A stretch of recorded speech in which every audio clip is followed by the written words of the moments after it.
Hello guys! Welcome to my video. Ayan guys, nakikita nyo mga notebook. Yan. Mga notebook na yan na noon ay Makati send pa kami yung city namin. Pero ngayon is Taguig City na. Ito po yung mga tira na hindi po nagamit ng mga anak ko. As in, bago pa po. Yan may mga natago po kasi ako na naipon ako siguro I think 50 plus or 60. Then the other is binigay ko sa friend ko kasi kailangan ng mga anak niya. Binigay ko is 30 ata yun or 20 ganon. Basta binigyan ko yung anak niya. Kaya may natira na lang na onti sa akin. Meron pa yung mga nakatago sa ano namin, mga kagamitan. Hindi pa ako nakakapag dito linis, kaya hindi ko pa nakikita iba. Ayan guys, kasi papakita ko ngayon yung mga old na gamit ng mga anak ko na hindi naman totally nagamit nung nag-aaral sila. Then ito guys, katulad niyan, diba English yan. So ngayon nag-aano na yung mga teacher na magbalot na ng notebook, like ito, grade 9 pa yung anak ko. Ngayon is grade 10 na siya. Yung mga notebook niya kasing iba is wala masyadong sulat dahil hindi naman yung ibang subject ay nagpapasulat ng marami. Yan, katulad yan. Yung iba kasi pinilas ko na. Ayan o. Yan. Ito yung mga pinagpipilas ko sa mga notebook ng mga anak kong luma na walang masyadong nasulat, no? Pinilas ko na lang din ito, pipilasin ko pa yan. Kasi para kunyari ngayon is English niya is color red na, ito dati violet. So papalitan ko na lang yan or papatungan ko na lang ng ibang color kung ano mang kulay ng English niya ngayong grade 10 na siya. Yan. Yung mga anak ko kasi guys, hindi sila maarte. I mean, syempre may mga bata kasi 'di ba gusto nila bagong notebook. Yung mga anak ko kasi kontento ko anong sinasabi ko na ganito, hindi naman niya masyadong nagamit. Kaya okay lang 'yan. Palitan lang natin ng bagong cover. Okay na sa kanila. Kasi importante sa kanila may magamit, lalo't pag rush sila. Inaano sila ng teacher na rush na, kailangan na may magamit silang notebook at naka-cover na like this. Kaya hindi sila naghahanap ng ano pang bago-bago or what, bumili ng bago, ganun. Basta importante sa kanila may magamit sila. At hindi naman talaga totaling gusot-gusot. Ito kasi, hindi naman siya totaling gusot-gusot, no? Kasi maingat din naman yung mga anak ko maggamit ng notebook. Then sa papel naman, yan. Meron pa akong nakatagong ganitong papel. Kaso, itong nahalungkat ko, pinilas ko yan. Yan na natira guys. Pero na magagamit pa yan. Meron pa doon nakatago. Magagamit pa ng mga anak ko yan. Ginagamit pa nila yan. Tinanggal ko lang yung may mga sulat na para itapon na. Yan. Then ito na may mga color paper. Simula nung nag-aral yung mga alaga ko, I think naka-collect na ako ng mga color paper.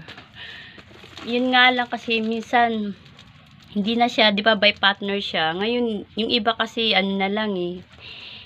Iba-iba na yung kulay. Yung mga tira na lang, kunyari, like this. Binili ko siya gray. Gray ba to? Or ano. Basta ganyan. Yung iba kasi isa lang piraso nagagamit. Kaya, pag partner sila nabibili ko, naiiwan yung isang color. Kaya naiipon like this, oh. Naiipon lang siya. Pero hahanapan ko pa rin yan ng magkakulay. Para once na i-cover sa notebook, yan, pwede pang magamit yan. Ako kasi yung tipo ng tao na hindi pala tapon.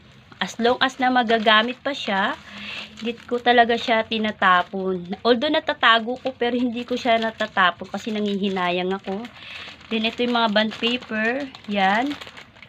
Mga lumang bond paper na natira na hindi nagamit. Yan, magagamit pa ng mga alaga ko yan. Meron pa rin mga nakatago dun. Wala pa kasi akong time magkalkal, gawa nga ng may work din ako.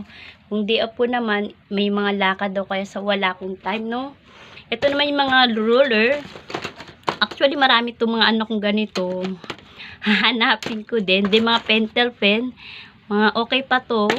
Magagamit pa yan para pang sulat sa mga notebook.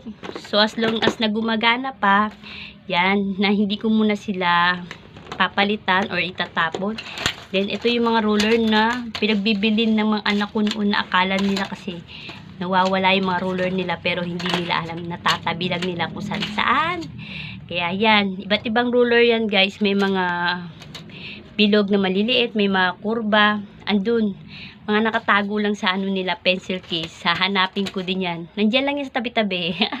So guys, yan no. Nice ko rin ipaalam po sa mga sponsor ng school supply ng Team Trust. Yung binigay nyo po sa amin, at lalo na sa akin, yan. Ginagamit ko na po sa pang ano ng ano ko, baon muna. Then the rest, ibibili ko siya ng plastic cover. Then other things na kailangan nila. Like bond paper. Yan. Kasi kailangan nila ng more bond paper. Like long, short, A4 bond paper. Ganun. Then, ball pen. Sila na pong bahala kasi sila ang estudyante. So, sila ang mamimili ng ball pen kung saan sila bibili. Yan. The other is, yan. Kailangan ko rin magtabi ng mga ganito pambili kasi nga kailangan nila yan. Mga mapa or elements. Then, ano pa, sa mga other na kailangan nila sa mga ibang subject like folder. Ina-attach ko lang po kung anong size ang bibiling ko, anong color. So, yung pera po na ibinigay nyo para sa mga amin, mga school supply, lalo sa anak ko, is nakatabi lang po yun para in case na kailangan po nila. Yan, ibibigay ko na lang po sa pangailangan nilang bilhin. Yan. Ayan, ito lang po ang update ko. Hindi muna po ako bibili ng bagong-bago kasi tulad ng sinabi ko, may mga old pa naman silang notebook. Hanggang kaya pang gawa ng paraan. Ayan. Hindi muna ako bibili ng mga bagong notebook. Ayan po ang update ko. Maraming salamat po ulit sa lahat ng sponsor ng Team Trust and Renel, ng school supplies. And thank you po Mama Rem Gonzalez and Titres Morales sa pagiging mabait po ninyo sa amin, pagmahal nyo pong magulang sa YouTube channel. At ayan po, maraming salamat po ulit sa lahat na nag-sponsor ng aming school supply. Hindi ko na po kayo maisa-isa. Alam niyo na po kung sino po kayo at si God na po ang bahala magbalik sa inyo ng mga blessing na ipinagkakalob nyo sa aming blessing. Yan. Thank you po guys. And bye. Thank you for watching. Bye-bye.